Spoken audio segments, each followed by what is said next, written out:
Aries, welcome to your love reading for April 2023. If it resonates, consider a personal pre-recorded or live reading. Just send me an email, a DM, or text me at 646-902-5715. Otherwise, let's get to your reading. Holy Spirit, angels, divine guides, universe, can you please provide your truth, your wisdom, your clarity, and your insight for Aries? For love for April 2023, what do you see? What do they need to know to reach your higher ground, become closer to universe and closer to divine? Any messages for Aries would be greatly appreciated. We thank you. What do you see? What do they need to know to reach your higher ground, become closer to the universe and closer to divine in regards to love for April 2023? Can you please show me the energies, love energies that Aries can expect in April 2023? We have the Seven of Coins in the reversed. Make sure you click on the Venmo link below for what your love interest is thinking or feeling. And I'll have something you do not know about them in addition to if they're seeing or interested in somebody else. We have the Nine of Staves in reversed for the challenge position. In my playlist, your 2023 Sun Moon predictions are in there. 2022s are still in there. See if they rang true for you or someone else. For advice, we have the Star card in the upright, which is the card of Aquarius. And then finally, check me out on Facebook, Instagram, like, share, subscribe, or donate in any links below in support of my efforts. That is always greatly appreciated. And we have the Ten of Coins as you move forward out of April into May. So the Seven of Coins in the reverse kind of indicates to me that you've decided you've had it with a relationship or a love interest. You've kind of, kind of come to the end of your rope. You sort of decided, okay, I keep on pouring into this and pouring into this, and I don't see anything coming out of it as a result. And when it kind of, with the Seven of Coins to me in reverse, when it shows up, it's similar to, you're just kind of going through the motions, going through the day-to-day. You're not, having any, emotional attachment or anything of that regard. You're just doing what you have to do. And it tends, the relationship or the connection just gets really mundane, gets really tedious. Seems like it's more work than it is, rewarding. So I feel as though you're deciding to pull out of it. You're kind of done. I think you gave it your best college effort, but I just think it's just not meant to be from a practical sense. Now, in the challenge position, we have the Nine of Staves in reverse. I see that you're a little bit concerned that when you do kind of pull out of this, that this person might be a little bit reactionary or reactive, because I see you kind of looking over your shoulder, walking on eggshells, really kind of concerned about what the other person's going to do. You do have a concern that they're going to, be very kind of push up on your boundaries, not respect your boundaries, invade your space. That's the challenge. You kind of know how this person's going to be when you decide to end it. And I don't think that that's something you're looking forward to. And you're going to have to hunker down your defenses in that regard. The advice with the Star card in the upright is pretty much saying whatever you kind of go through in regards to when you cut this person loose, you're gonna recover from it. I mean, it's going to be, maybe not the best thing in the world. It's going to be really destructive, or this person's going to be really destructive or self-destructive. But they're saying there is a better person or a better situation for you out there, and you have to hold out for that, and you have to move towards that. So whatever this person does, however they are, however bad it gets, you are going to come out on the other side of it. And you will be able to recover from whatever they've done, whatever that might be. Hopefully it's nothing that bad. Ten of Coins in the upright, it shows you as you move out of April into May, really taking personal connections pretty seriously as you have learned from this previous connection. I think that you're going to be going over things with a little more of a fine-tooth comb and make sure that you connect with people who are mature, people who are able to have a commitment, people who are, very stable in terms of what they have, like assets. Can they keep a job? Are they financially secure? That's what you're kind of looking for, because I feel whoever this was a little bit of a loose cannon. Also with the Ten of Pentacles, I see that you're looking for someone who has this ability to invest and someone to grow a family with. This person, you could also be, believe it or not, I got this image of family members trying to set you up with people, and I believe that you're kind of okay with that because nobody knows you better than your family. So I kind of see that as you move out of March into April. So let's see what the clarifiers have to say. Holy Spirit, angels, divine guides, universe, why are these cards before me? Starting with the Seven of Coins in reverse for love energies to expect for Yeah, for Aries, we have the Ten of Swords in the upright. That indicates that it's going to be a really, really unpleasant ending. Nothing savory about it, nothing you're looking forward to. The other person might feel like you betrayed them, you stabbed them in their back. I mean, they're going to twist it however they're going to twist it to kind of look like the victim. But, I mean, you know it has to end, and you have an idea that when it does happen, it's going to be a very, very dark point. It's going to be very difficult.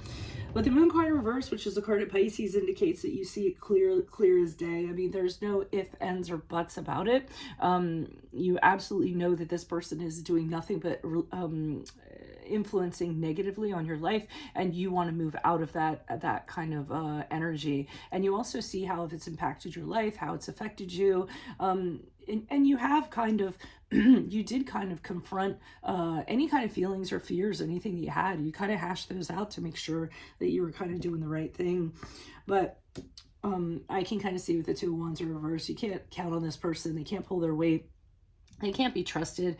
You don't know what to expect of them. If you were to continue with them in the future, you know, you don't really know what to expect of them, what they're going to do. You can't see planning with them. And in fact, you just kind of find that they're holding you back in general. So why is this Nine of Staves here in reverse for Aries in the challenge position? Who's this person? What's this energy? Yeah, you're really, really anxious about how this person's going to be after the House of Cards falls. A lot of anxiety, a lot of worry, a lot of overthinking. You know, just kind of beside yourself, kind of like a paralysis or analysis. You're kind of going over it and over it again. The Sun card in reverse, I just got dread, absolute dread, having to get to that point where you're going to have to end this. It's this terrible black cloud that's kind of hanging over your head. You don't know how to see positivity in any angle of it at all right now. You know, and you're just having a really hard time kind of, you know, staying optimistic about how it's going to actually go down.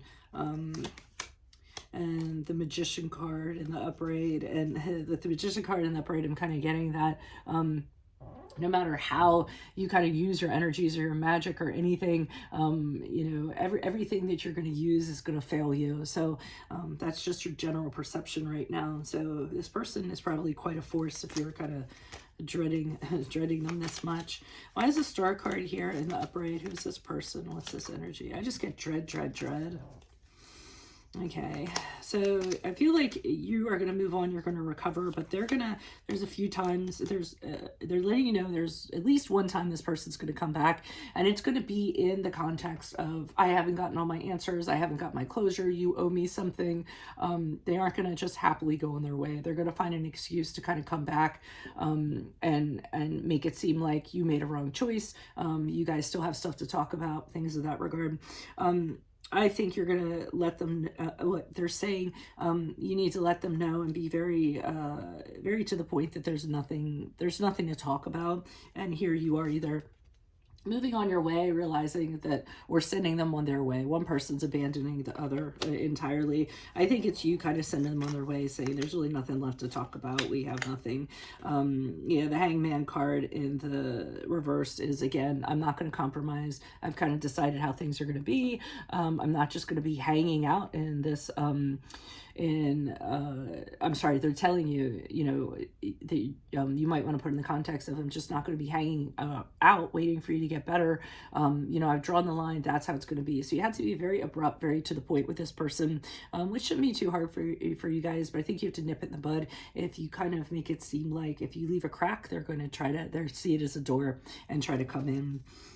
Why is the Ten of Coins here in the upright? Who's this person? What's this energy? Okay, so even though you're moving on, you're still a little bit wary of people as you move forward in oh no, I'm sorry. As you move forward, you're trying to connect with people on a real mature, committed level, and you're always, you know, have this concern, you know, when this person's around you or anybody associated with this person, you're kind of asking, why are you here? What do you want? Why are you asking these questions? You know, you're very wary of anybody connected to this person, because you went through a lot with them, and you don't care to go through anything else with them. So I'm kind of picking up on that vibe. The Justice card in reverse is the card of Libra, but it's also the card of somebody mistreating you, somebody being unfair to you. So I think you're always going to have this kind of feeling that this is going to ricochet or come back, or you're going to, something's going to happen. You might also be being judged by people associated with them for what you did. So, they might be saying, how could you? That was really irresponsible, something in that regard. And maybe because you were so abrupt and you realized you just had to get to the point. But I think that's that.